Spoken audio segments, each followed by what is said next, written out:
మత్తయి సువార్త 6వ అధ్యాయాన్ని కొన్ని వచనాలు ధ్యానం చేసుకుందాం. మత్తయి సువార్త 6వ అధ్యాయాన్ని తీసి పెట్టండి. సాధారణంగా మనుషులైన మనకి ఒక నేచర్ ఉంటది చిన్నప్పటి నుంచి కూడా. ఆ నేచర్ ఏంటంటే మనల్ని మనం వ్యక్తపరచుకోవాలనే నేచర్ ఉంటుంది. అంటే గుణం నేచర్ అంటే. మనల్ని మనం సాధారణంగా ఎదుటి వారికి చూపించుకోవాలి. మనం ఏంటి అనేది నిరూపించుకోవాలి సమాజానికి, లోకానికి అనే తపన తాపత్రయం ఖచ్చితంగా ప్రతి మనిషికి ఉండేది. మనం నిరూపించుకోవాలని ప్రతి మనిషికి కూడా ఉంటది.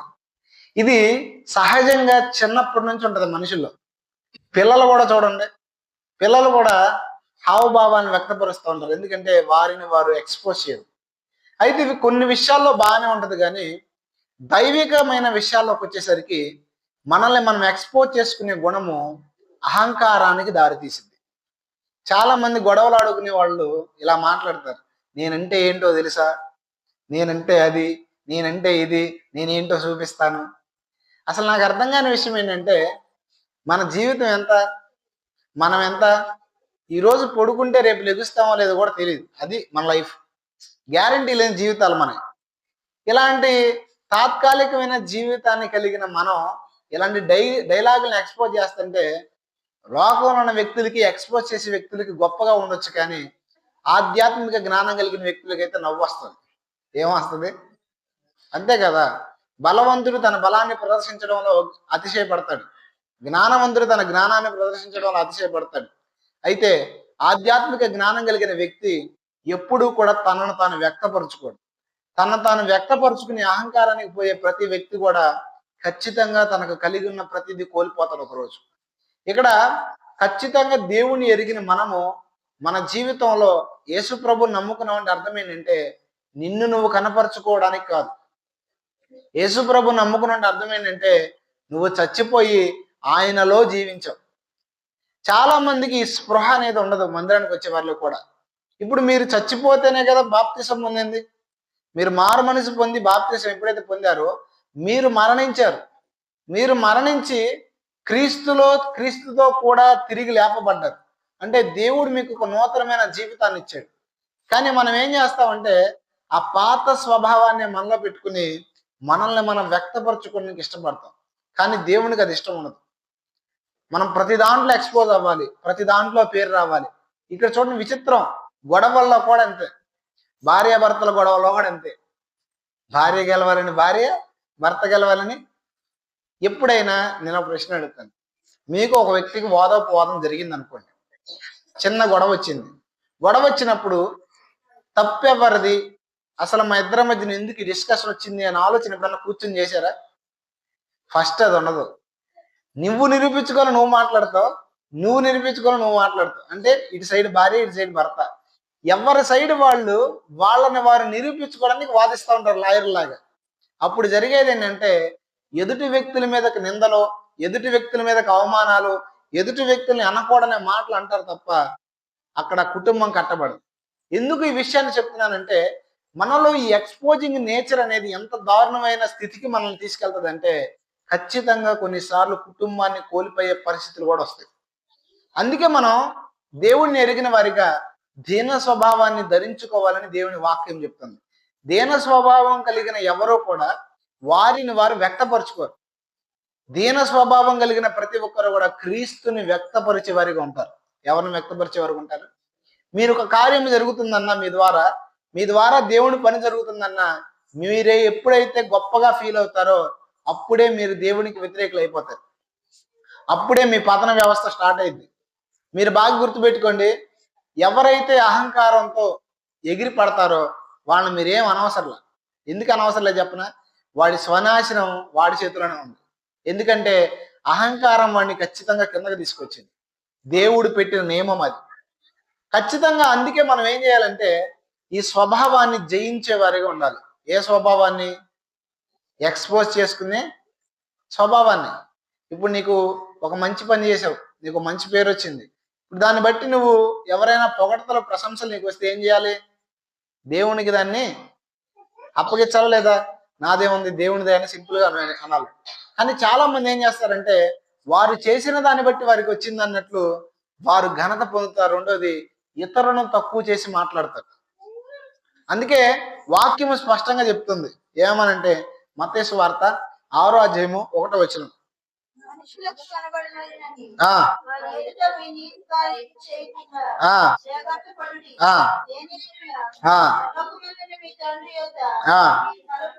చూడండి ఇక్కడ చెప్తున్నాడు మనుష్యులకు కనబడవలనని. ఎవరు కనపడాలని? చాలా మంది బతికే వాళ్ళల్లో వాడి జీవితం ఏంటి అని బ్రతికే కన్నా నా గురించి పక్కోడు ఏమనుకుంటున్నాడు అని బతికే వాళ్ళు ఎక్కువ మంది. అందుకే ఒక సామెత ఉంది, భర్త కొట్టినందుకు కాదంట తోడుకోళ్ళు అంటే. ఎందుకు ఈ సామెత పుట్టిందంటే భర్త కొట్టినందుకు ఏడుపు రాట్లా, చుట్టుపక్కల తోడుకోవడం చూస్తుంది అని. అంటే ఎందుకు ఈ విషయం చెప్తున్నానంటే చాలా మందిలో మందిరానికి వచ్చే వారిలో కూడా వాళ్ళేమనుకుంటారు వీళ్ళేమనుకుంటారు అనే నేచర్ పనిచేస్తూ ఉంటుంది. అయితే ఇక్కడ గుర్తుపెట్టుకోండి, మీరు ఏ మనిషి కోసం బతకడానికి వీల్లేదు. అలానే మనుషులతో మనకు పని లేదంటే మనుషులతో మన పని ఉంది, మనుషుల్ని మనం గౌరవించాలి. కానీ మనుషుల్ని ఎంతవరకు గౌరవించాలో అంతవరకే గౌరవించాలి. ఎప్పుడైతే మనం పక్కోడి కోసం బతకడం ప్రారంభిస్తామో, మన జీవితం ఎప్పుడైతే ఎదుటోడి కోసం బతుకుతామో అప్పుడు జరిగేది ఏంటంటే నువ్వు నీ క్యారెక్టర్ని కోల్పోతాయి. ఏం కోల్పోతావు? ఇప్పుడు నేను అర్థం కూడా చెప్తానండి. మీకు మంచిగా బిర్యానీ వండుకొని తింటే ఇష్టం అనుకోండి, నాకు బిర్యానీ అంటే ఎలర్జీ. మీరు నా కోసం బ్రతకాలనుకుంటే మీరు బిర్యానీ తినగలుగుతారా? మన అపార్ట్మెంట్కి వెళ్ళాను, నాగరాజు గారి అపార్ట్మెంట్. చుట్టుపక్కల అందరూ బ్రాహ్మిన్స్ అంట, అంటే అందరూ పూజలు చేసేవాళ్ళు. నాన్ వెజ్ వండినా ఎండి చేపల వండినా వాళ్ళకి వాంతి వచ్చినట్టు ఉంటుందంట. వాళ్ళ కోసం వీళ్ళు ఏం చేయరు తెలుసా? నాన్ వెజ్ వండుకోరు. నాన్ వెజ్ వండుకుంటారులే, ఎండి చేపలు ఏం వండుకోరు, ఎందుకంటే మొత్తం స్మెల్ వచ్చిందని. ఇప్పుడు ఎవరి కోసం ఇదంతా అంటే పక్కోళ్ళ కోసం. ఇప్పుడు చూడండి, మనం పక్కోళ్ళ కోసం బ్రతుకుతున్నప్పుడు నీ జీవితాన్ని నువ్వేమవుతావు? చాలా మంది చేసే పని ఏంటి తెలుసా? సొంత ఆలోచనలు చేయరు, పక్కన ఉంటారు కొంతమంది, వీళ్ళు ఏది చేస్తే అదే. ఇంకా కొంత విచిత్రమైన విషయం ఏంటంటే కొంతమంది వ్యక్తులు చూస్తే నవ్వొస్తుంటది, వాడికి సొంత మాటలు రావు, పక్కోడు ఏది మాట్లాడితే అదే మాట్లాడుతూ ఉంటారు, పక్కోడు ఏది చేస్తే అట్లా ప్రవర్తిస్తూ ఉంటారు. ఖచ్చితంగా పక్కోడి కోసం బతికేవాడు వాడి జీవితాన్ని కోల్పోయి నష్టాన్ని తెచ్చుకుంటాడు జీవితంలో. అందుకే వాక్యం ఏం చెప్తుందంటే మనుష్యులకు కనపడాలని కాదు, మనుష్యులు చూడాలని కాదు, నువ్వు మనుష్యులు చూడాలని కనుక ఏ పని చేసినా సరే, అది మంచి పని కావచ్చు, ధర్మకార్యాలు కావచ్చు, ప్రార్థన కూడా కావచ్చు, నువ్వు దేవుని నుంచి ప్రతిఫలాన్ని పోగొట్టుకుంటావు. మనుషుల కోసం మనం గనక బతికితే కొన్నిసార్లు చేయని పనులు కూడా చేయాల్సి వచ్చింది. మనుషుల కోసం కనుక మనం బతికితే అనని మాటలు కూడా అనాల్సి వచ్చింది. అంతేనా కదా? తర్వాత చూడండి కింద ఏమంటున్నాడు,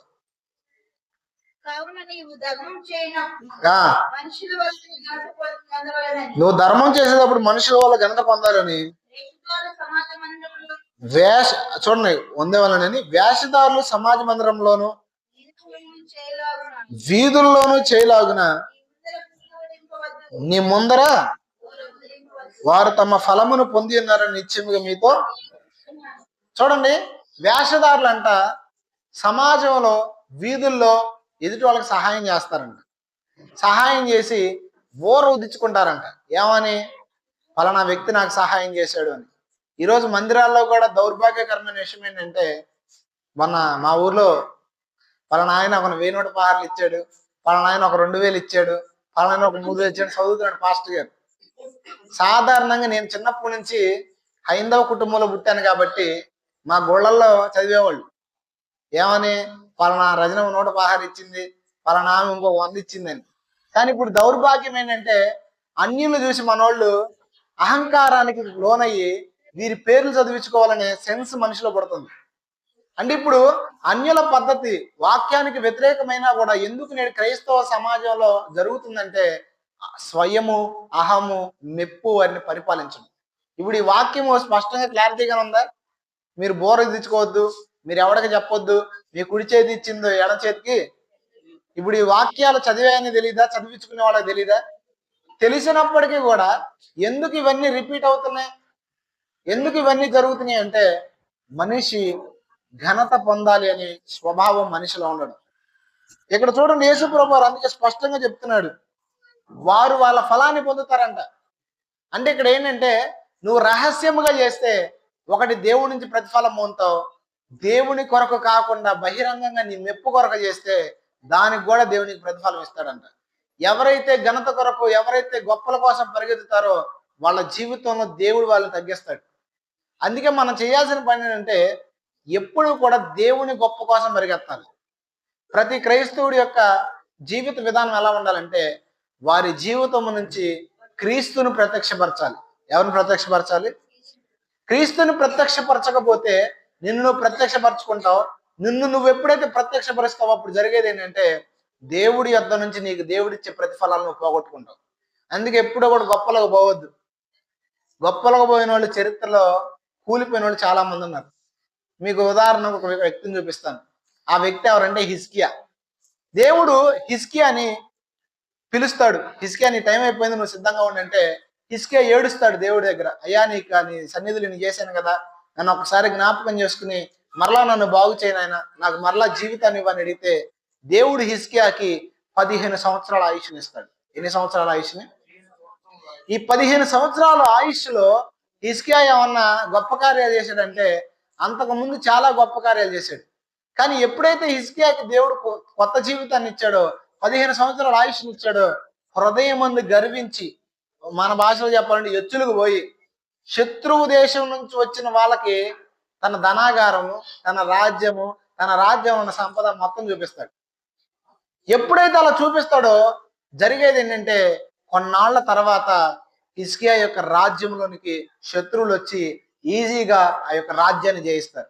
ఎందుకు ఈ విషయం చెప్తున్నానంటే చాలా సార్లు ఈ గొప్పలు పోయే వాళ్ళలో తెలియకుండానే వారి బలహీనతలు చెప్పేస్తుంటారు. తెలియకుండానే శత్రువుకి అవకాశం ఇస్తూ ఉంటారు. అందుకే వాక్యం సెలవిస్తుంది, మనం ఏది చేసినా కూడా మన సెల్ఫ్ సాటిస్ఫాక్షన్ కోసం కాకుండా దేవుని మహిమపరిచే వారిగా మాత్రమే చేయాలి. చూడండి కింద ఏమంటున్నాడు, 3వ వచనంలో అదే మాట అంటున్నాడు. నీవు ధర్మము చేయనప్పుడు నీ ధర్మము రహస్యము గుండు నిమిత్తము, నీ కుడి చేయి చేయనది నీ ఎడమ చేతికి. చూడండి ఇక్కడ దేవుడు స్పష్టంగా చెప్తున్నాడు. 4వ వచనం చూడండి. అట్లయితే రహస్యమును చూచి నీ తండ్రి నీకేమిస్తాడంట? అంటే దేవుడు నీకు ప్రతిఫలం ఎప్పుడు ఇస్తాడు? దేవుడు నీకు ప్రతిఫలం ఎప్పుడు ఇస్తాడు? రహస్యమందు చేసినప్పుడే. నీకు చేసింది పక్కోడికి చేసింది తెలియాలి, 10 మందికి చెప్పుకోవాలి అనే సెన్స్ నీలో ఉన్నప్పుడు దేవుడు నీకు సహాయం చేయడు. దేవుడి నుంచి నీకు ప్రతిఫలం రాదు. అందుకే వాక్యంలో నుంచి దేవుడు ఈరోజు మనతో స్పష్టంగా మాట్లాడుతున్నాడు. మనం ఎదుటి వ్యక్తులకు ఏది చేసినా, మన ద్వారా ఏమి జరిగినా మహిమ సమస్తము దేవునికి చెందాలి. మన లోకంలో అభిమానించే ప్రజలు ఉంటారా ఉండరా? అందరూ అభిమానించకపోయినా కొంతమంది అభిమానిస్తారు కదా. అలా అభిమానించే వాళ్ళ ద్వారా వచ్చిన మెప్పు కూడా దేవుడికే ఇవ్వాలి. ఇందాక ఒకళ్ళు ఫోన్ చేశారు సాయాల ఇంటికాడ ఉన్నప్పుడు. ఆయన తెలంగాణలో పాస్టర్ గారంట. నాకు తెలీదు. మొన్న చెన్నై వస్తుంటే కాల్ చేశారు. కాల్ చేసి అయ్యా మేము ప్రార్థన చేయించుకోవాలనుకుంటున్నాం అన్నారు. అప్పుడు నేను కొంచెం బైక్ మీద ఉన్నానండి, తర్వాత చేస్తానని ఉదయాన్నే ఫోన్ చేశాను. ఉదయాన్నే ఫోన్ చేసిన తర్వాత మాకు కొంచెం అనారోగ్యం ఉందండి, కాలు ప్రాబ్లం, మా కోసం ప్రార్థన చేయండి అని చెప్పారు. ఈ 2 ముక్కలే చెప్పారు. నేను కూడా ఏం అడగలేదు మీరు ఎవరో ఏంటి అని. సరే అని చిన్న ప్రార్థన చేశాను, అయిపోయింది. ప్రార్థన చేసిన తర్వాత నాకు ఆయన తిరిగి ఏమీ చెప్పలేదు. వారం తర్వాత ఇప్పుడు ఫోన్ చేశాడు. అంటే కరెక్ట్గా వారం అయింది. ఫోన్ చేసి ఆయన నాతో చాలాసేపు మాట్లాడాడు. అక్కడ మాట్లాడుతూ చెప్పిన మాట ఏంటంటే, నేను ఒక సేవకుని అయ్యా, తెలంగాణ రాష్ట్రంలో పరిచర్య చేస్తున్నాను. 3 సంవత్సరాల నుంచి కాలు సరిగ్గా పనిచేయదంట, నడవలేడంట, రాత్రిపూట నిద్ర ఉండదంట, ఫ్యామిలీ మొత్తం భయంకరంగా ఏడుస్తున్నారంట. యూట్యూబ్లో నా సాక్ష్యం విని, వాక్యాలు విని ఫోన్ చేశారంట. అప్పుడు ఆమె చెప్పింది, అయ్యా ఎందుకో మీరు ప్రార్థన చేస్తే మాకు స్వస్థత కలిగిద్ది అని ఒక బలమైన నమ్మకం మాలో ఉంది. ఏడ్చుకుంటా మా కుటుంబం అంతా ప్రార్థన చేసాం, ఫోన్ చేశాం మీకోసం ప్రార్థన చేసుకోవడానికి అని చెప్పారు. ఆశ్చర్యకరమైన విషయం ఏంటంటే ఆ రాత్రి ప్రార్థన చేసిన వెంపటే ఆ కాలు నొప్పి ఆయన విడిచి వెళ్ళిపోయిందంట. వెళ్ళిపోయిన తర్వాత ఆ రోజు రాత్రి మంచి నిద్ర పెట్టిందంట. ఆ రోజు నుంచి నేటి వరకు కాలు నొప్పి రాలేదంట.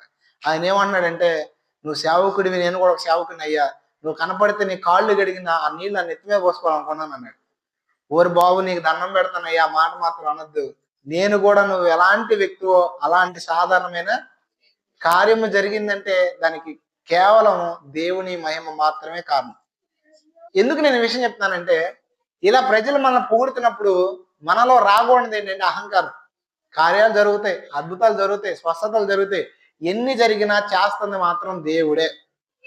ఇప్పుడు నీ ద్వారా కొంతమందికి సహాయం అందుతుందన్న, నీ ద్వారా కొంతమంది మేలు పొందుతున్నారన్న, నువ్వు ప్రార్థన చేసినప్పుడు, నువ్వు మాట్లాడినప్పుడు కొంతమంది మారుమనసు పొందుతున్నారన్న, దానికి ప్రాముఖ్యమైన కారణం ఏంటంటే పరిశుద్ధాత్ముడు నీలో నుండి చేసే కార్యం.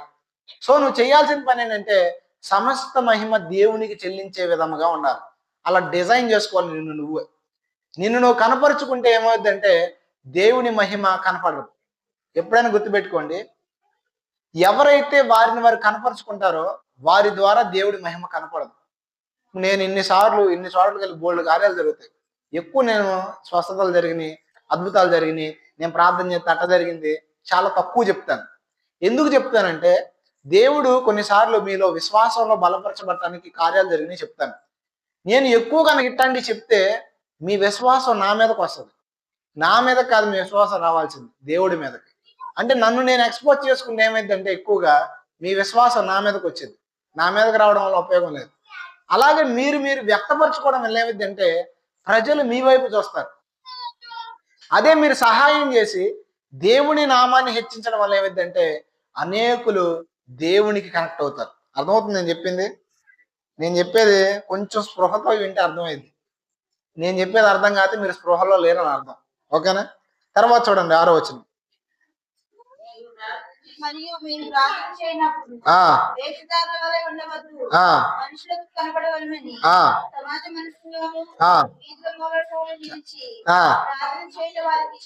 చూడండి, వేషధారులు ఏం చేస్తారంటే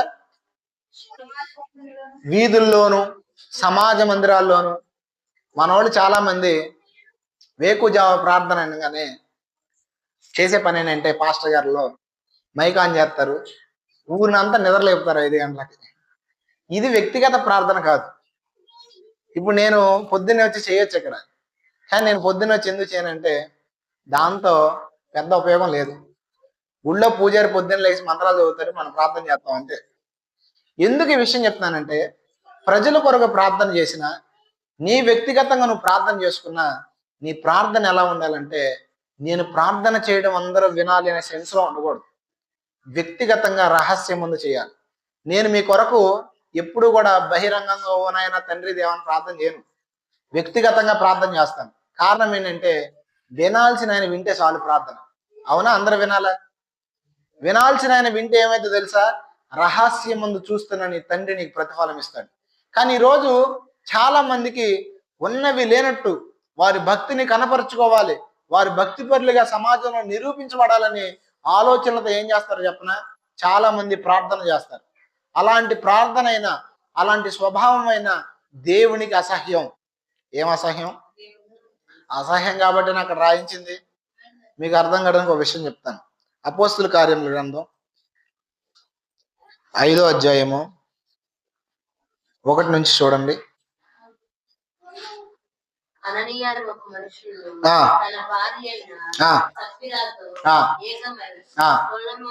చాలు. అననీయ అనే ఒక మనిషి ఉన్నాడు. అననీయ సపేర ఇద్దరు భార్య భర్తలు.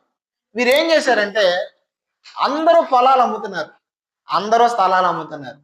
వీళ్ళకి ఇష్టం లేకపోయినా సరే పొలం అమ్మారు.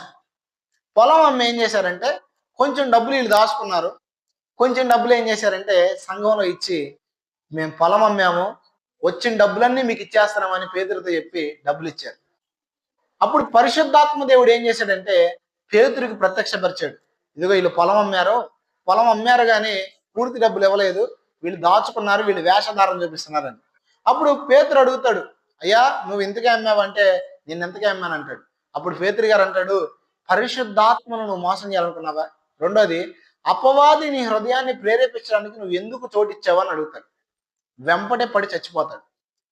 ఇప్పుడు అననీయ చేసిన పెద్ద తప్పే. అననీయ చేసిన తప్పేంటంటే తనను తాను ఎక్స్పోజ్ చేసుకోవాలి, గొప్ప అవ్వాలి, నేను లేని దాన్ని కనపరుచుకోవాలనే సెన్స్ అననీయలో ఉంది. ఈ సెన్స్ను బట్టి దేవుని యొక్క ఉగ్రత అననీయ మీద దిగొచ్చింది. ఎందుకు ఈ విషయం చెప్తున్నానంటే చాలా మంది ఉన్నది లేనట్టు లేనిది ఉన్నట్టు నిరూపించుకోవడానికి విశ్వ ప్రయత్నాలు చేస్తుంటారు. కొంతమందిలో ఇన్నర్లో సైకోయిజం ఉంటుంది, కానీ జనాల మధ్య నటించేస్తుంటారు, జనాల మధ్యన మంచోడిగా ప్రవర్తించేస్తుంటారు. జనాలు చూశారనుకోండి, అబ్బాయి వీడు అసలు ఎంత మంచోడు, వీడు అంత మంచోడు ప్రపంచంలో లేడు, వీడిని ఏంట్రా ఎట్లా అంటున్నారు అనుకుంటారు. అంటే ప్రజల ముందు ఒక రకంగా ఉంటారు, ప్రజల తర్వాత ఇంకొక రకంగా ఉంటారు. అయితే ఇక్కడ గుర్తుపెట్టుకోండి, ఎవరైతే రెండు స్వభావాలు కలిగి ప్రవర్తిస్తారో, ప్రజల ముందు ఒక రకంగా, సంఘంలో ఒక రకంగా, బయట ఒక రకంగా ప్రవర్తిస్తున్నారో, దేవుని ఉగ్రత ఖచ్చితంగా వాళ్ళ మీదకి వస్తుంది. వచ్చిద్దా రాదా? వచ్చిద్ది అనడానికి ఎగ్జాంపులే ఈ యొక్క అననీయానా అననీయ సపీరా. ఓకే, చూడండి ఇక్కడ స్పష్టంగా తర్వాత తన భార్య కూడా వస్తుంది. వాళ్ళ భార్య చూడండి ఎంత గొప్పదో. మీ ఆయన ఇంతకే అమ్మాడా అంటే ఇంతకైనా అమ్మాను అన్నది. అప్పుడు మీ ఆయన బాధేసిన వాళ్ళు ఇంకా బయటే ఉన్నారు, నిన్ను కూడా బాధేస్తారనగానే వెళ్ళిపోతుంది ఆమె కూడా. ఎందుకు ఈ విషయాలని చెప్తున్నానంటే, దేవునికి అసహ్యకరమైనది ఏంటంటే మనల్ని మనం వ్యక్తపరచుకోవడం. రెండోది వేషధారణ. వేషధారణ అంటే ఏంటంటే, నువ్వు యథార్థంగా లేకపోయినా యథార్థంగా ఉన్నట్టు, నువ్వు ప్రార్థనా పరురాలు కాకపోయినా ప్రార్థనా పరుడుగా ఉన్నట్టు. కొంతమంది మనుషులు ఎంత విచిత్రమైన వాళ్ళు అంటే, మన ముందు గొప్పగా చెప్తారు మన కోసం, చెప్పి మనం వెళ్ళిపోయిన తర్వాత ఏమన్నా తెలుసా, మన గురించి తప్పుగా మాట్లాడుకొని ఉంటారు. దేవుడు ఖచ్చితంగా చూస్తున్నాడు అన్న. ఏం చేస్తాడు తెలుసా? తోలు ఒలిచేస్తాడు అన్న. ఏం చేస్తాడు? ఒకసారి వేరే చర్చికి వెళ్తా ఉంటుంది ఒక ఆవిడ మా ఊర్లో. నేను మా ఇంటికి రాగానే నన్ను చూసి పారిపోతున్నాను. పారిపోతుంటే నాకు డౌట్ వచ్చింది, ఆమెకు అనారోగ్యంగా ఉంటుంది, ఎప్పటి నుంచో అనారోగ్యంగా ఉండంటే, సరే ఉండమ్మా నీ కోసం ప్రార్థన చేస్తానని చెప్పేసి బలవంతంగా పెట్టి ప్రార్థన చేస్తే ఆవిడలో దెయ్యం ఉంది. ఆ దెయ్యం ఆమెను వదిలిపెట్టి పోయింది. పోయిన తర్వాత ఆవిడ స్వస్థత పొందింది. స్వస్థత పొందిన తర్వాత కొన్నాళ్ళు నా దగ్గరకు వచ్చింది ప్రార్థన చేయించుకోవడానికి, అప్పుడప్పుడు అలా వచ్చింది. కొన్నాళ్ళ తర్వాత ఏమందంటే, ఈ అబ్బాయి ప్రార్థనాపరుడు కాదు, ఈ అబ్బాయిలో దేవుడు లేడు, వేరే చోట దేవుడు ఉన్నాడు కాబట్టి నేను ఈ అబ్బాయి దగ్గరికి వెళ్ళకుండా అక్కడికి వెళ్తానంది. అంటే ఇప్పుడు నా దగ్గరికి రాకుండా ఉండడానికి నా మీద ఏదో ఒక నెపం వేయాలి కదా. ఆ నెపం ఏంటంటే, ఈ అబ్బాయి ప్రార్థనాపరుడు కాదు, ఈ అబ్బాయిలో దేవుడు లేడు అని అంది. అంతం కూడా నాతో అనలేదు, చుట్టుపక్కల వెళ్తుంది. చుట్టుపక్కల వార్తాహరులు తెలియకుండా ఉంటుందా? నాకు తెలిసింది కదా. అంటే ఎందుకు ఈ విషయం చెప్తున్నానంటే, కొంతమంది అలాంటి వాళ్ళు ఉంటారు, మేలు పొందుకుంటారు, స్వస్థత పొందుకుంటారు, విడుదల పొందుకుంటారు, కానీ మన గురించి నెగిటివ్గా మాట్లాడుతూ ఉంటారు. అయితే నేను చెప్పేది ఏంటంటే, ఇలాంటి వాళ్ళ గురించి మనం ఆలోచించి బెంగపడాల్సిన అవసరంలా. ఏ నోరైతే అన్నదో ఆ నోటికి దేవుడు ప్లాస్టర్ ఎత్తాడు, లేదంటే మళ్ళా అనకుండా పుళ్ళని ఉడగొడతాడు. గ్యారంటీ అది. ఎందుకంటే మనం యథార్థవంతులుగా లేకపోతే, మనం వేషధారులుగా ఉంటే దేవునికి అసహ్యకరమైన వ్యక్తులుగా ఉంటాం. అందుకే ఎప్పుడు కూడా మనం వేషధారులాగా మనుషుల మెప్పును కోరుకునే వారిగా ఉండకూడదు. మరి ఎవరి మెప్పును కోరుకోవాలి? మనం కేవలం దేవుని మెప్పును మాత్రమే కోరుకోవాలి. ఈ అననీయ వీళ్ళ వలన ఏమైందంటే, అపవాది పని చేశాడు. దేని వలన అపవాది పని చేశాడు? వీళ్ళ యొక్క రెండు స్వభావాల వలన. అందుకే మనం చాలాసార్లు అపవాది చేత పరిపాలించబడటానికి, అపవాది చేత శోధించబడటానికి కారణం ఏంటంటే, మనలో ఉన్న రెండు తలంపులు. తర్వాత చూడండి,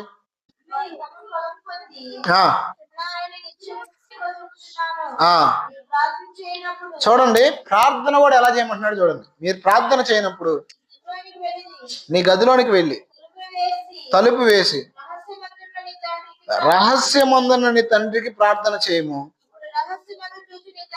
అప్పుడు రహస్యమందు చూచి నీ తండ్రి. ఆగండి, దేవుడు ఎప్పుడు ప్రతిఫలం ఇస్తాడు? చాలు, తర్వాత చదువుదాం. దేవుడు ఎప్పుడు ప్రతిఫలం ఇస్తాడు? దేవుడు ఎక్కడున్నాడు?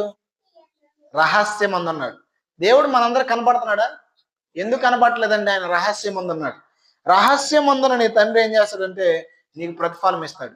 ఖచ్చితంగా మన ప్రార్థన ద్వారా మనం ప్రతిఫలం పొందాలన్నా, మన క్రియల ద్వారా మనం ప్రతిఫలం పొందాలన్నా, ఏది చేయాలన్నా కూడా మన జీవితం ఒకటే అయి ఉండాలి. అది ఆయన మహింపరిచేది అయి ఉండాలి. మనం మాట్లాడామా ఆయనకి మహిమ రావాలా. నీ గొప్పలు నువ్వు ఎప్పుడు కూడా చెప్పను సార్, నా గొప్పలు నేను ఇప్పుడు చెప్పుకోను. ఏదైనా ఆయన్నే మహింపరుస్తాయి. నిన్ను పొగిడితే, నిన్ను పొగిడినా సరే, నిన్ను ఎవడన్నా అనుకున్నా సరే అనవసరం. ఎందుకంటే మనుషులు ఎలాంటి వాళ్ళు అంటే, మనం పైకి ఎదుగుతున్న కిందకి లాగేవాళ్ళు. మనుషులు ఎలాంటి వాళ్ళు అంటే, మనం ఎప్పుడైతే అభివృద్ధిలోకి వస్తామో మన గురించి చెడ్డగా ప్రచారం చేస్తారు మనుషులు. మనతో ఉండేవాళ్ళు సైతము మనల్ని రోడ్డుకు లాగాలని చూస్తుంటారు. ఇలాంటి వాళ్ళ కోసం మనం ఎదురు చూడాల్సిన అవసరం, ఇలాంటి వాళ్ళ కోసం మనం దేవునికి వ్యతిరేకంగా ప్రవర్తించాల్సిన అవసరం లేదు. అర్థమవుతుందా? కాబట్టి ఖచ్చితంగా మనందరం కూడా ఒకటి ధర్మం చేయనప్పుడు, ప్రార్థన చేయనప్పుడు, భక్తి జీవితంలో రహస్యముగా చేయాలి. రహస్యముగా ప్రార్థన చేయాలి, రహస్యంగా సహాయం చేయాలి. అప్పుడు ఏమైందంటే దేవుడు ఖచ్చితంగా నువ్వు చేసేదానికి ప్రతిఫలం ఇస్తాడు. తర్వాత 7వ వచనం చూడండి. ఆ ఆ ఆ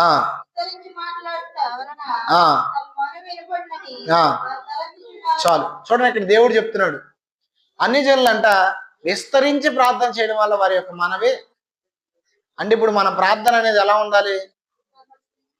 రహస్యంగా ఉండాలి, క్లుప్తంగా కూడా ఉండాలి. ఎలా ఉండాలి అంటే ఇక్కడ చూడండి, ఈ వచనాన్ని అర్థం చేసుకుని జాగ్రత్తగా. మీరు ప్రార్థన చేయనప్పుడు అన్ని జనుల వల్ల వ్యర్థమైన మాటలు వచ్చించడం అంటే, చాలా మంది ప్రార్థన చేసేటప్పుడు ఏం చేస్తారంటే, ఇటు క్రాప నుంచి కొల్లూరు వస్తారు, కొల్లూరు నుంచి తెనాలి వెళ్తారు, తెనాల నుంచి విజయవాడ మీదుగా మళ్ళీ క్రాప వస్తారు, కరగట్ట మీద పడి అలా చేస్తారు. చాలా మంది సేవకుల్లో కూడా నేను చూసింది ఏంటంటే, ప్రసంగం అయిపోయిన తర్వాత ప్రసంగం అంతా వాక్యం అంతా ప్రార్థన చేస్తారు. అయ్యా తండ్రి, అప్పుడు అలా జరిగింది, ఇప్పుడు ఇలా జరిగింది, అలా చేసావు, అలా చెప్పావు, ఇవన్నీ అవసరం లేదు. ప్రార్థన అనేది క్లుప్తముగా నీ మనవి దేవుని దగ్గరికి వెళ్ళడానికి మాత్రమే. ప్రార్థన అనేది రెండవది, నీ అవసరాల నిమిత్తం చేసుకోవద్దు ఎక్కువ. అంటే చెయ్యొద్దని అనట్లేదు, చేసుకోండి, కానీ నీ అవసరత నిమిత్తం లోకానుసారమైన వాటి కోసం మీరు ప్రార్థన చేయాల్సిన అవసరంలా. ఎందుకు అవసరం లేదని చెప్తానంటే, మీకు అక్కరగా ఉన్నవేవో మీరు అడక్క ముందే దేవుడికి తెలుసు. దేవుడికి తెలుసా తెలీదా? నీ నడక, నీ పడక, నీ ఊహకు, నీ తలంపుకి, నీ ఊహలో నుంచి తలంపు పుట్టక ముందే ఆయన ఎరుగున్నానని చెప్తున్నప్పుడు నువ్వే కష్టాలు పడుతున్నావో, నువ్వే శ్రమలు పొందుతున్నావో, నీకేం కావాలో తెలియదా? ఖచ్చితంగా తెలుసు. అయితే తెలిసిన దేవుడికి మరలా నువ్వు చెప్పవసరలా. క్లుప్తంగా ప్రార్థన చేయడం నేర్చుకోండి. క్లుప్తంగా ప్రార్థన చేయమని మరి 2 గంటలు 3 గంటలు ఏం ప్రార్థన చేస్తామంటారా? ప్రార్థనలో 4 స్టెప్స్ ఉంటాయి. చాలాసార్లు చెప్పాను, మళ్ళీ చెప్తున్నా, ఎందుకంటే మనకు మతిమరుపు ఎక్కువ కదా. ఒకటి, మొట్టమొదటి వెళ్ళిపోయి దేవుడిని ముష్టోళ్ళగా అడుక్కోకూడదు. బాబు చేయనైనా అయ్యా అయ్యా అని అడగకూడదు. మొట్టమొదటి దేవుడి దగ్గరికి వెళ్ళినప్పుడు దేవుణ్ణి స్తుతించాలి. ఏం చేయాలి? ఇప్పుడు మనం ఆరాధన చేసేటప్పుడు ఏం చేస్తున్నాం? స్తుతి చెప్తున్నాం. రెండవది ఏం చేయాలి తెలుసా? దేవుని ఆరాధించాలి. మీరు కనుక స్తుతించడం ప్రారంభించండి, స్తుతిని ఆపరు మీరు. గంట, గంటన్నర, 2 గంటలు, 3 గంటలే స్తుతించవచ్చు దేవుణ్ణి. స్తుతి చేస్తే ఎక్కువ సమయం దేవుణ్ణి బాగుంటుంది, దేవుని మహిమ దిగి వస్తుంది. తర్వాత ఆరాధన, మూడవది ప్రార్థన, నాలుగవది ఏంటి చెప్పండి ఎవరైనా? నాలుగవది ఏంటంటే కనిపెట్టడం. ఎప్పుడైనా ప్రార్థన చేసి హడావిడిగా పరిగెత్తుకొని వెళ్ళిపోకూడదు. నువ్వు ప్రార్థన చేసినప్పుడు దేవుని సన్నిధిలో కనిపెట్టాలి. కనిపెట్టడం అంటే ఏంటి? మోకరించి మౌనంగా కొంచెంసేపు కనిపెట్టాలి. స్తుతి చేయకూడదు, ఆరాధన చేయకూడదు. అలా మౌనంగా కనిపెట్టినప్పుడు ఏమైందంటే దేవుని స్వరాన్ని మీరు వింటారు, దర్శనాలు చూస్తారు, దేవుడు మీతో మాట్లాడతారు. ఇది ఒక్క రోజులో వచ్చేది కాదు, ప్రతిరోజు అలా సాధన చేయండి. ప్రవక్తలైన వాళ్ళు తెలుసా మీకు? ప్రవక్తలు తెలుసు కదా. ప్రవక్తలతో దేవుడు ఎప్పుడు మాట్లాడతారు చెప్పనా? కనిపెట్టినప్పుడే. నేను చాలాసార్లు ఎక్స్పీరియన్స్ అయ్యాను. నేను ఎక్కువ కనిపెడతాను. ఎవరైతే ప్రవక్తలుగా దేవుని కోసం వాడబడుతున్నారో, బలమైన ఆత్మచేత నింపబడి వాడబడుతున్నారో వారందరికీ అనుభవం ఉంది. ఏలియా దేవుడు మేఘాన్ని పంపిస్తాడు అన్నప్పుడు ఏం చేశాడు? వెళ్ళి 7 సార్లు ప్రార్థన చేసి కనిపెట్టాడు. దేనికోసం? మేఘం కోసం. అలా మనందరం చేయాల్సిన పని ఏంటంటే ప్రార్థనలో కనిపెట్టడం నేర్చుకోవాలి. అలా కనిపెట్టినప్పుడు ఆటోమేటిక్గా దేవుని ప్రజెన్స్ మన మీదకి వస్తుంది. చూడండి, ఇక్కడ ఇందా నేను చెప్పాను కదా, 8, 9 వచనాలు చూడండి. చూడండి, మీరు అడక్క ముందే చూడండి, మరి మనం ఏం ప్రార్థన చేయాలి? 9వ వచనం చూడండి.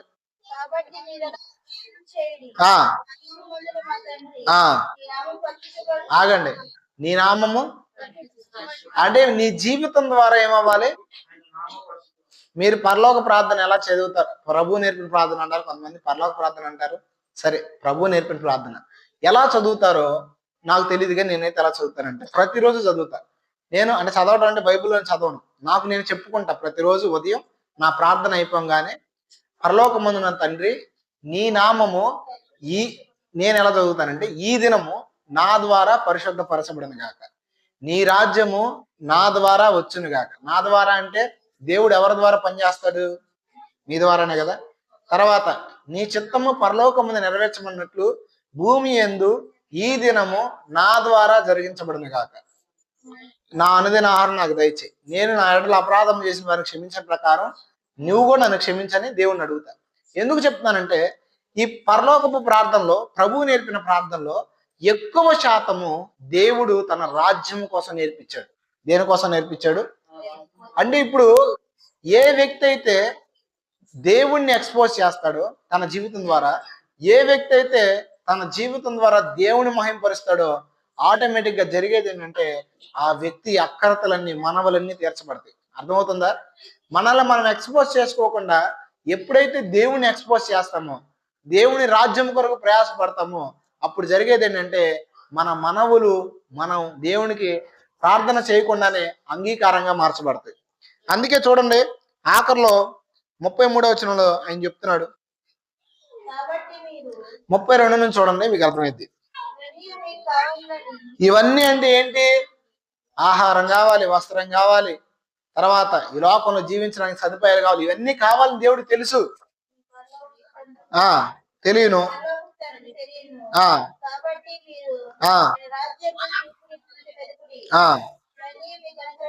చూడండి, ఆయన రాజ్యాన్ని, నీతిని ఏం చేయాలంటే మొదట వెతకాలి. మొదట అంటే ఫస్ట్. అంటే మనం ఏం చేస్తామంటే మన అక్రతల కోసం ఫస్ట్ ఎత్తుకోగానే ప్రభా నాకు అదయ్యా, ప్రభా నాకు ఇది నైనా, అది చేయి ప్రభా, ఇది చేయి ప్రభా అని అడుగుతాం. కానీ ఎప్పుడైతే మనం ఆయన్ని మహింపరచాలనుకుంటామో, మన జీవితాల ద్వారా దేవునికి ఘనత రావాలనే సెన్స్ నీలో ఉండిద్దో, ఆటోమేటిక్ గా దేవుడిని ఆశీర్వదిస్తాడు. ఎందుకో చెప్పనా? దేవుడు మనల్ని ఆశీర్వదిస్తే ఘనత దేవునికి వస్తుంది. వచ్చిందా రాదా? అందుకే యోహాను సువార్తలో దేవుడు చెప్తున్నాడు, మీరు బహుగా ఫలించడం వలన తండ్రికి ఏమొచ్చిందంట అంటే, దేవుడికి తెలుసు నీ జీవితం ద్వారా ఆయనకు మహిమ తీసుకురావాలని. అయితే మీకు ఉండాలి అది. ఏంటది? నా జీవితం ద్వారా దేవుడికి మీరు ఎదగాలి, మీరు అభివృద్ధిలోకి రావాలి. ఎందుకు రావాలి? ఎందుకు మీరు అనేకులకి సహాయం చేసే స్థితికి రావాలంటే మీ ఘనత కోసం కాదు. అనేకులు ఆశీర్వదించబడతారంటే మీ ద్వారా దేవుడు మహింపరచబడతాడు కాబట్టి నేను రావాలి అనే సెన్స్ రావాలి. ఎప్పుడైతే మనలో ప్రభా నన్ను దీవించు, నీకు మహిమ వస్తుంది, నన్ను దీవిస్తే నా ద్వారా అనేకులు నీ మహిమను తెలుసుకుంటారనే ఆలోచన కలిగి ప్రార్థన చేస్తామో, అప్పుడు మన ప్రార్థనకు శక్తి వస్తుంది. అది కాకుండా మన భోగాల నిమిత్తం తండ్రి నాకు అది ఇవ్వయ్యా, తండ్రి నాకు ఇది ఇవ్వు. కొంతమంది బైక్ అడుగుతారు అనుకోండి, యవనస్తులు. ఎందుకోసం అడుగుతారు? వారి గొప్ప కోసం వాళ్ళు అడుగుతారు. చాలా మంది మంచి ఇల్లు కావాలి. ఎందుకు కావాలి ఇల్లు అంటే, అందరికీ ఉంది కాబట్టి నాకు కూడా ఉంది. దీనికోసమా? దాని కొరకు కాదు. ప్రభా నీ బిడ్డను నేను లోకంలో ఘనహీనంగా ఉన్నా, కానీ నా ద్వారా నువ్వు ఘనత పొందాలంటే నేను ఖచ్చితంగా దీవించబడాలి. నువ్వు దీవించే దీవెన బట్టి అనేకులు నువ్వేంటో నా జీవితాన్ని చూసి తెలుసుకోవాలి. నేనైతే అదే ప్రార్థన చేస్తాను. నేను ప్రకటిస్తాను, నేను చెప్తాను నా దేవుడు గొప్పడని. కానీ నేనే బాగుపడకపోతే, నేనే దీవించబడకపోతే, నా జీవితం బ్లెస్సింగ్ గా ఉండకపోతే ఎవడంటాడు నా మాట? అంతే కదా. ఇప్పుడు నేనే రోగంతో ఉన్నాను, మీలో ఎవడన్నా అనారోగ్యంతో ఉన్నవాళ్ళు నా దగ్గరికి వస్తారా? పాస్టర్ గారికి బాగాలేదు పాప మాకేం చేస్తాడు అనుకుంటారు. ఎందుకు ఈ విషయం చెప్తున్నానంటే, మన జీవితంలో మనం అనుభవిస్తే దేవుని కార్యం, అనేకులు దేవుని మహిమను చూస్తారు.